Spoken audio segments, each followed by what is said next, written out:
السلام عليكم ورحمة الله وبركاته. ازيكم يا حبايب قلبي؟ عاملين ايه؟ يا صباح الهنا والسعادة على قلوبكم. وحشوني طبعا من اخر فيديو كنت معاكم فيه. يلا يا حبايب قلبي، جايلكم بروتين جميل وقوي. قبل ما نبدأ الفيديو بتاعنا نصلي على الرسول عليه الصلاة والسلام. اللهم صل وسلم وبارك على سيدنا محمد وعلى آله وصحبه أجمعين. قلت بقى يا حبايب قلبي اجيب لكم المنظر الجميل بقى والنخل والمنظر الروعة دون. قبل ما نبدأ كده ايه الفيديو، قلنا بقى نحضر مع بعض بقى ايه يا حبايبي بالفطار. طبعا كان محمد ابني بيجيب العيش طبعا من الفرن، فلقيته جايب لي الفطار ده وهو جاي. لقيته جايب لي ايه بقى، جايب لك ايه يا ام محمد فطار؟ لقيته جايب لي طعمية، وجايب لي فول. تمام. وجايب لي يا حبايب قلبي ايه، بابا غنوج. وجايب لي برنجان مقلي. حضرنا بقى طبعا كده الفطار مع بعض، وحطيت بقى كده ايه الحاجة يا حبايبي في اطباق كده وخليتها كده ايه، خليتها فله كده يا حبايبي. ظبط كده فطارنا كده. طبعا ده كان الفول، بيجي بأكياس كده زي ما انتم شايفين. بس انا بقى عملت الفول بايه يا حبايب قلبي؟ بطماطمايه. عملت الفول بطماطم وتوم جميل ما شاء الله، شايفينه في الحله اهو. عملته كده بطماطمايه وفصين توم وايه، وحطيته طبعا كده في طبق كده يا حبايبي. وقطعت طبعا طماطم، وقطعت خيار. وكان فطار زي الفل، والحمد لله نعمة وفضل من عند ربنا. ده بقى كان الفطار بتاعنا يا حبايبي. قلت بقى اقرب لكم كده الكاميرا وتشوفوه. طبعا شايفين بقى منظر الفطار يا ولاد، احلى فطار في الدنيا. ده بقى الفطار الشعبي بتاعنا، الفطار الشعبي بتاع المصريين. ده فطارنا يا حبايبي. طبعا في بلاد بره بيقولوا عليه فلافل، بس مش عارفه بصراحه كل بلد بقى ولها نظام، بيقولوا له كده في الكومنتات يا ولاد. بعد طبعا ما فطرنا عملت بقى كوبايتين شاي كده. عشان ايه؟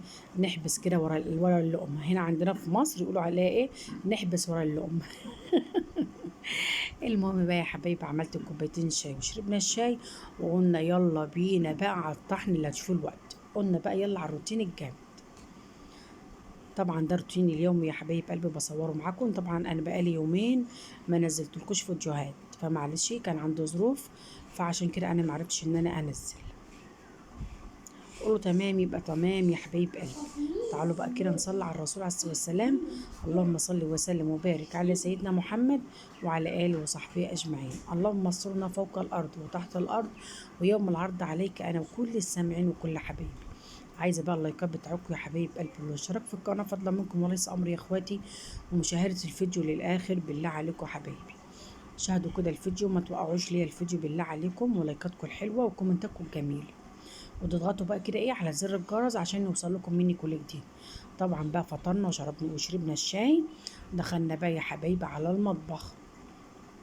طبعا يوم الجمعة انا معرفتش اعمل اي روتينات يا حبايبي، ويوم الخميس لان طبعا دي بتبقى اجازة ابو محمد، فطبعا ما بعرفش ان انا اعمل اي حاجة الا بس ايه، على قد اللقمة اللي احنا يعني اطبخها وكده.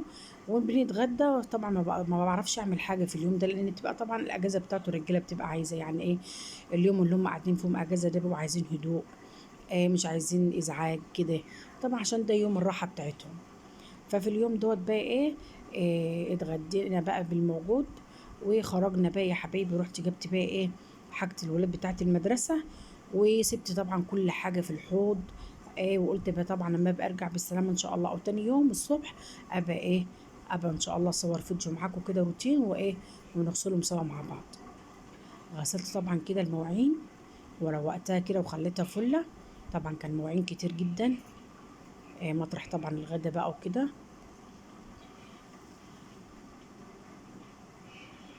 طبعا المواعين ما بتخلص والله العظيم يا بنات، ما بتخلص. كل شوية غسيل مواعين، يا غسيل مواعين يا مهدوم، يا مش عارفة بصراحة. فربنا يعيننا يا رب ويعين الجميع، ويعين كل بنوتة ويعين كل أم يا رب، ويعين كل أخت يا رب. اللهم آمين يا رب العالمين. وارزق كل مشتاق بالذرية الصالحة يا رب، ارزق كل مشتاق بالذرية الصالحة. وانصر اخواتنا في كل مكان يا رب، يا رب انصر اخواتنا في غزة وفي فلسطين وفي لبنان وفي السودان وفي سوريا وفي جميع البلاد العربية، بحق لا إله إلا الله محمد رسول الله. طبعا يا حبيب قلبي ايه، مسكت الحلة كده لازم ايه، يعني ايه تضغط عليها كده عشان تبقى ايه، شمعة منورة كده معاكي. طبعا ده كان مطرح بقى الاكل بقى ومطرح الغدا والمواعين بقى ويعني ايه الحمد لله. كنت انا بقى عامله لوبيا وعامله فراخ وكنت عامله رز. وطبعا دي بقى كان ايه مطرح الغدا بتاعنا يا بنات.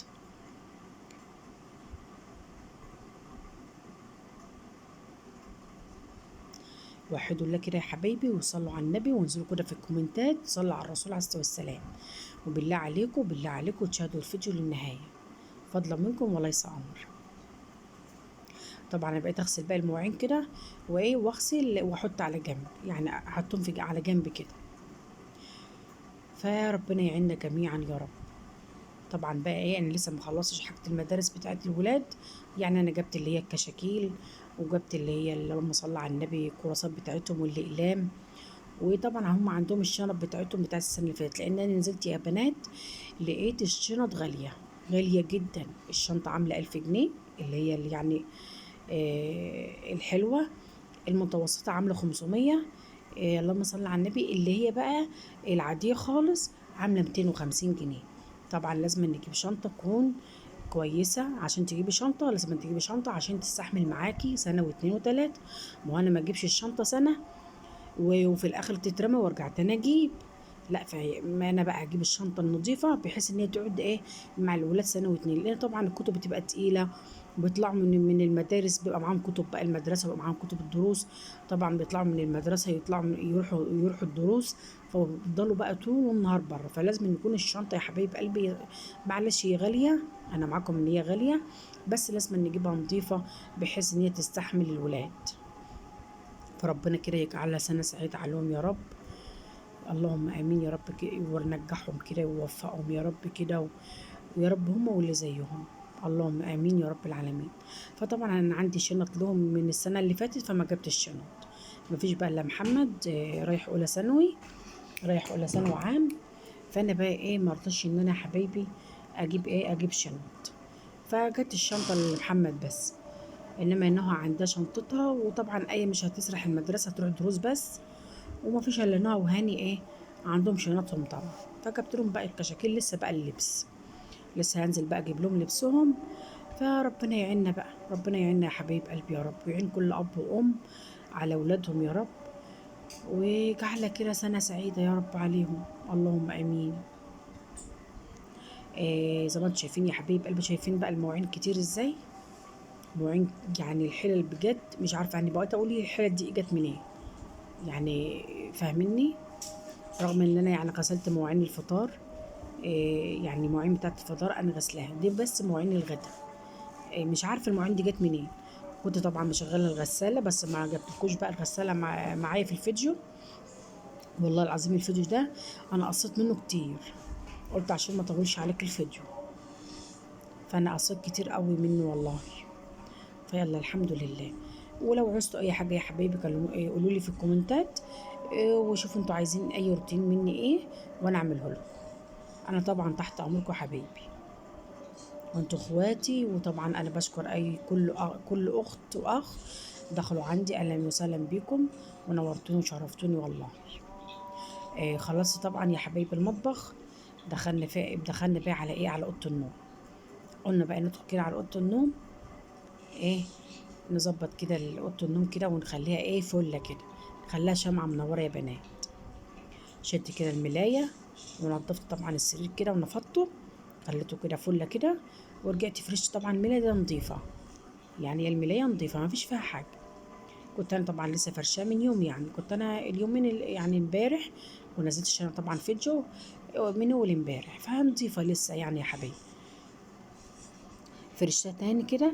ولميت بقى طبعا مطرح الولاد بقى بيجي قدام التسريحة هنا. وايه وطبعا اللي بيلبس بقى اللي كده اللي بتلبس طرحتها اللي ده. فطبعا بقوا مخليين لي التسريحة دي كلها بقى ايه حاجات. فشلت طبعا الحاجة كده وحطيت كل حاجة في مكانها. ومسكت برضو التسريحة كده مسحتها. مسحت الازاز بتاعها دايما على طول تمسحيها. مسكتها كده يا حبيبي مسحتها وروقتها كده برضو.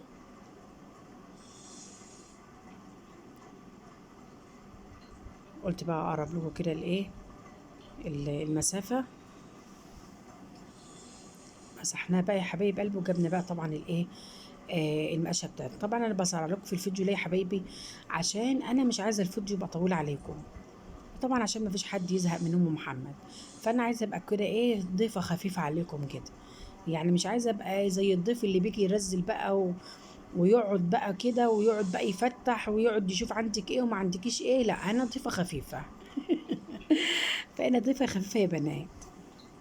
روقت، شايفين بقى منظر الاوضه؟ ما شاء الله. نفسي بس ان هي تفضل الاوضه دي 5 دقايق كده نظيفه. الولاد بيدخلوا بقى تاني بعد ما بنضف بيخلوها لي ايه، ما شاء الله. يلا الحمد لله، ربنا يخليهم يا رب. خلصت بقى كده اوضه النوم، ودخلت بقى فين يا ولاد؟ دخلت على اوضه الولاد. قلت برضو كده ايه، انضفها كده واروقها لهم كده. طبعا انا عامله لكم روتين في البيت كله، في المطبخ وفي اوضه النوم وفي اوضه الولاد وفي الريسبشن او في الصاله. فانا عامله لكم روتين للبيت كله النهارده. كان عندي والله غسيل كنت عايزه اجيبه كمان في الفيديو وانشره كده. بس ايه، بس انا ايه قلت لا، إيه، خليكي كده يا ام محمد ايه، خفيفه كده على حبايبك.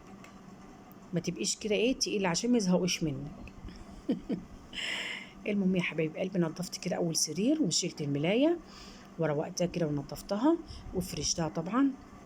وحطيت لهم طبعا المفرش ايه دوت، بحط لهم كده ان الجو ايه عاد بيبرد بالليل. يعني سبحان الله اليومين اللي فاتوا دول كان الجو كان حر جدا جدا جدا. فسبحان الله، ربنا يا رب كده يلطف بعباده.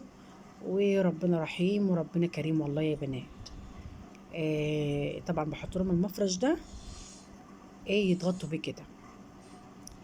ظبطت لهم بقى سرايرهم كده وخليت لهم فله كده. وايه، وجبت بقى طبعا كده ايه السلاح بتاعي اللي هو ايه مقشتي. بجيب مقشتي كده واكنس بقى. طبعا ما فيش عندك مكنسه يا محمد؟ والله يا بنات بحب كده الايه الكنس بالمقش. يعني ما بحبش بصراحه المكنسه دي. يعني ساعات بقى اوقات بحبها في لما بنكون احنا بقى في الشتاء وكده وان انا فرشه البيت وفرشه بقى السجاد وكده. فايه فبصراحه بتبقى حلو. انما وقت الصيف ما بحتاجهاش. طبعا ده منظر الاوضه يا حبايبي. هتقولي يا ام محمد انت مسرعنا الفيديو قوي، معلش يا حبايبي، معلش عشان ابقى ضيفه خفيفه عليكم كده، معلش. دخلت بقى على فين يا ام محمد؟ دخلت طبعا على الصاله يا حبايبي او الريسبشن. ايه لميت بقى مش عارفه الاضاءه ايه اللي عتمها كده. بس ايه دخلت بقى كده، لميت برضو طبعا كده المفارش والحاجه مطرح الولاد قعدتهم بقى ومذاكرتهم. طبعا بيروحوا الدروس وبيجوا بقى ايه مذاكرتهم يعني ايه وحاجتهم هنا. طبعا انا بعمل لهم كده يعني مكتب وكده. عامله لهم جوز مكاتب ان شاء الله هيجوا باذن الله قريب. وكل واحد بقى ايه يقعد على مكتبه ويحط كتبه عليها وحاجته عليها، بدل الدوشه او الهيصه اللي هم عاملينها لي في الصاله دي. طبعا المفرش ده بقى ايه عندي محمد بينام في الصاله، ما يحبش ينام الا في الصاله. والله وساعات بلاقيهم كلهم نايمين في الصاله. طبقت طبعا كده الحاجه، ودي طبعا الاكياس اللي كانت الحاجه اللي انا جايباها، اللي هي الكشاكيل بتاعتهم واللانش بوكس واللي هي ازاز الميه. الحاجه اللي انا كنت جايباها له. والله يا بنات شويه الحاجات ده هم عاملين 1800 جنيه. اي والله العظيم. بس يلا الحمد لله، ربنا يرزق باباهم كده يا رب، ويرزق كده يا رب الجميع، اللهم امين. لميت بقى كده حاجتنا الحلوه كده ونروق ركنتنا كده. لازم كده نروق الركنه بتاعتنا. مش عارفه الاضاءه بترجع تقوم معتمه ليه، يمكن من الشباك عشان الاضاءه عشان الكاميرا قبل الشباك، فعشان كده بتقوم معتمه. شلت بقى طبعا دي شنطه نوع بتاعت الدرس، شلتها برضو وديتها لها في مكانها. ولميت كل الحاجه بقى يا حبايبي. روقتها طبعا ونضفتها كده. وطبعا مطرح بقى قعدنا بقى يوم الجمعه بقى كان ابو محمد بقى اجازته وكده، وقعدتنا بقى كلها هنا في المكان ده. بنبقى قاعدين بقى كده في المكان دوت وكل قعدتنا هنا. روقت بقى الحاجه اللي مطرحنا كده وشلت كل حاجه مطرحنا.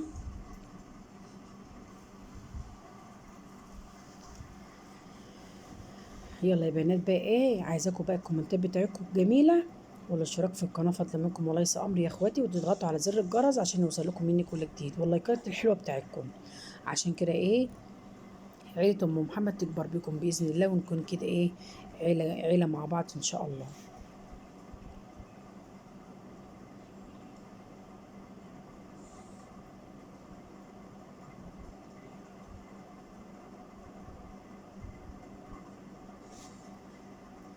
طبعا ده شنيور اللي في العلبة، ده شنيور جايباه عشان طبعا ايه، اركب ستارة كده على الشباك دوت اللي انتوا شايفينه ده، فعشان اركب كده ستارة عليه. بس ان شاء الله مش هركبها بقى لما ايه، هجيب ان شاء الله جردل البوهية كده باذن الله، وهدهن الصالة دي ان شاء الله باذن الله. هجيب كده جردل البوهية وايه، وامسكها اروق الصالة دي ان شاء الله. لفيت الكاميرا بقى كده، والترابيزة اللي جنب الكولدير ده قلت برضو انضفها، لان بيبقوا يحطوا كتبهم عليها وكده وحاجتهم، فقلت برضو ايه اروقها لهم برضو.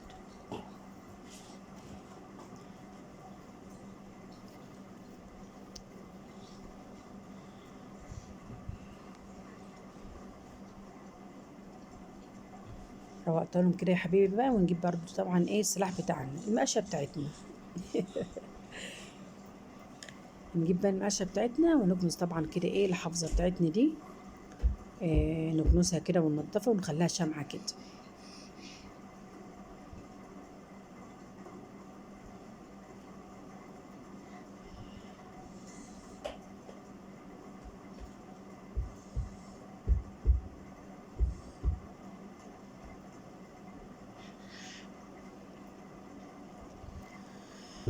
هنرجع بقى يا حبايب قلب ايه، نشيل الحافظه طبعا، وايه ونكنس طبعا كده تحتها. قلت اشيلها كده برضو واكنس تحتها كده، وايه يمكن يكون تحتها حاجه ولا كده، فبحب اشيلها كده وايه، واكنس طبعا تحتها. كنست طبعا يا حبايبي تحتها كده. طبعا كده كنت هنا في الوقت ده بكلم الولاد بقى ومطلعين عيني ومنرفزيني، بس ايه اعمل ايه، ربنا يهديهم يا رب، ودي كل ولاد المسلمين يا رب، واستر بناتنا يا رب، اللهم امين يا رب العالمين، ووفقهم يا رب.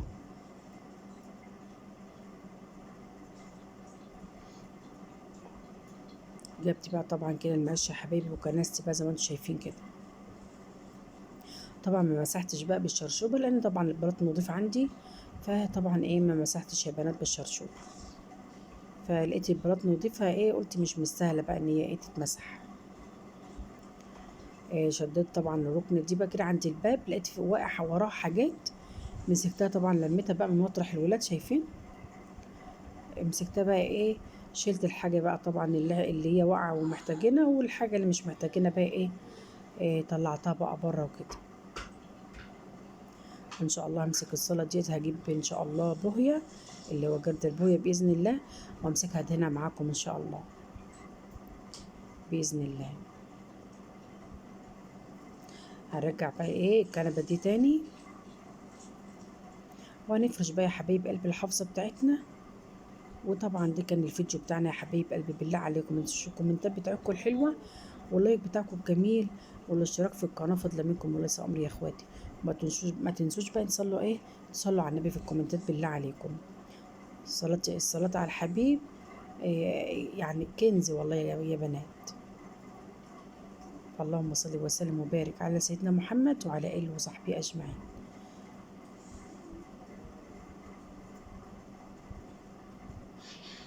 حبيب قلبي شجعوني بلايكاتكم بقى.